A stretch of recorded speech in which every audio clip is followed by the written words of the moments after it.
first time I heard about it, I actually heard about it on NPR, and it was actually the folks up in Astoria who were on, and since then it's flourished. I know of at least 3 or 4 other underground dinners in the city. I've only been to the 2, but.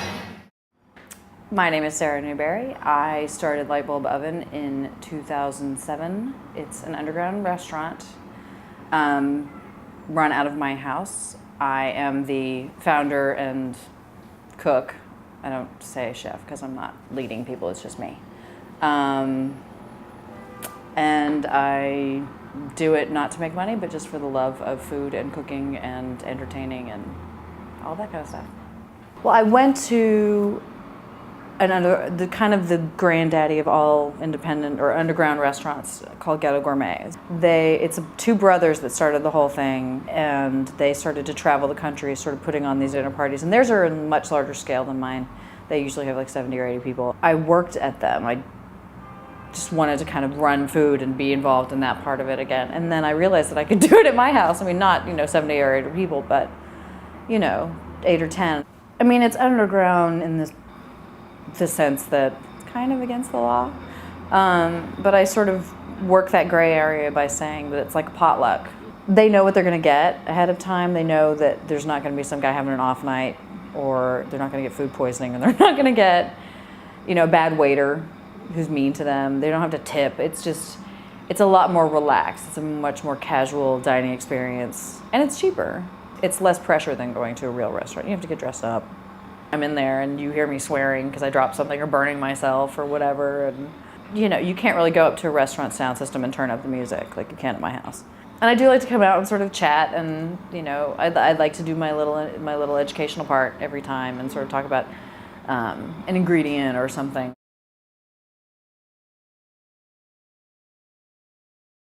Everyone is so separate from everyone, but everyone is also so in contact with everyone. So it's really going both ways. I think eating or food or whatever is kind of maybe heading in the same direction. Like everyone does, grab something and go do their stuff or eat while they're working, or I eat at my desk almost every day when I'm at work. And it's not ideal, but I think people are also making more of an effort because everyone does feel so compartmentalized in their lives.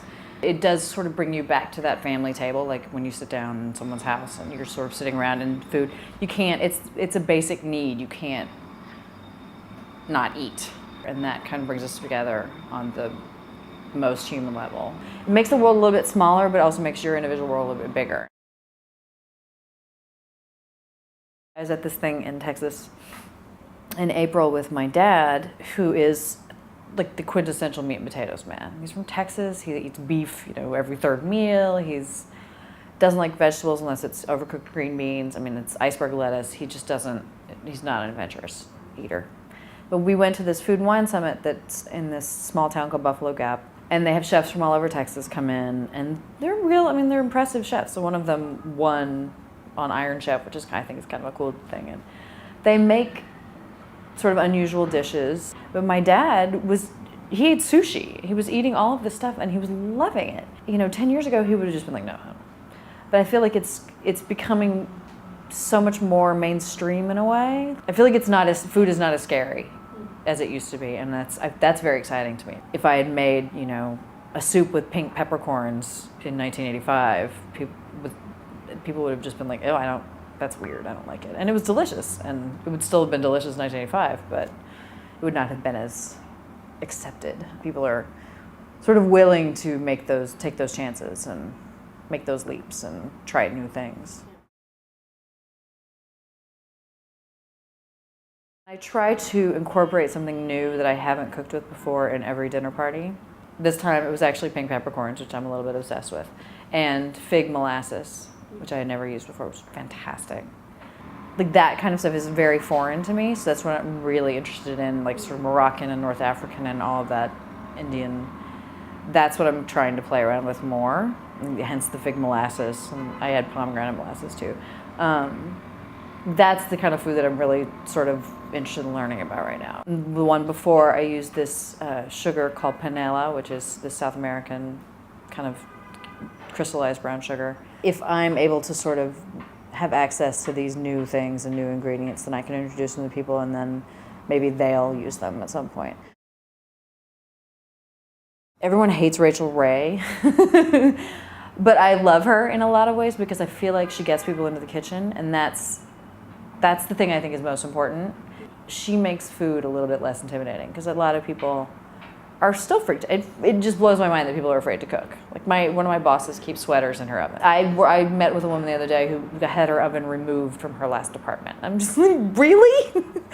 If people like Rachael Ray or whomever are able to get people back in the kitchen, I feel like it's a huge, huge step forward with sort of the health of our culture and our nation or whatever. Not to get all flag wavy, but I feel like my little tiny dinner parties are inching towards that. I feel like so many people look at cooking as work, and there are days I'm like, I'm just gonna order Chinese food because I cannot be bothered to even walk in that room.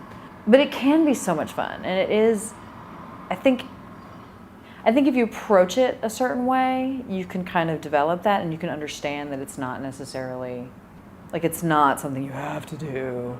Like you can build up your repertoire, and I think a lot of people don't like to cook because they're afraid. I have a friend who runs cooking classes she teaches a roast chicken cooking class. It's like the simplest thing in the world. I mean, salt, pepper, oven, done. And so many people are just like, oh my God, you roast a chicken? But she holds it up and she's like, look at it. It's naked. It cannot hurt you. It's like a baby. It's the same size as an infant. How is this intimidating? And everybody's just like, oh, you're right. I think a lot of people would really enjoy cooking, and like, it is art, it is expression, it is fun, and I totally look at it as play. Like, there's this whole trend. I think it started with vertical food in Alfred Portale, and then Ferran Adrià with the foams and the air and the tomato water and the potato dust and whatever, and the molecular gastronomy. I think it's a very niche-y kind of thing, and I think that more and more people are moving away from it. I think the focus should be more on flavors and good food and healthful food, and less about like, ooh, let's put foie gras and peanut butter together and see how that tastes. There is a place for that. I do feel pressure sometimes to sort of push that envelope, and then I step back and I'm like, that's not the kind of cook I am. I feel like there's a trend away from that. This guy who I actually worked with in Dallas called Graham Light Bowls, who does, one of his trademarks is to do oatmeal, like different kinds of oatmeal. Like he does savory oatmeal, like a spring pea oatmeal with lamb, and it's such a cool thing, and it is kind of a little bit of touching on that sort of foie gras chips and whatever, but it's oatmeal. Like you cannot get more homey than oatmeal. I just think people are going back to wanting food to be what it is. Like a roast chicken should look like a roast chicken. It shouldn't look like a block or a sheet of paper. I think it was huge for a while. I think it was like Nouvelle Cuisine in the 80s. It was gigantic, and everybody was that's what everybody was doing. And then everyone was like, oh wait, but I miss mashed potatoes. So they all went back and started eating real food again. I think it's just a phase. I think it's a fad. I think we're gonna go back to real food soon, or we're there almost. It's sort of been painted as a backlash against restaurants and having to go out and pay $40 for a piece of yellowtail snapper when you just snorkeled and saw them. I'm just thinking Miami, saw them 10 feet away from you, and it's just kind of a backlash against that whole kind of institutionalized restaurant experience. And again, letting people be sort of more free with what they serve and not having to cater to the whims of the masses.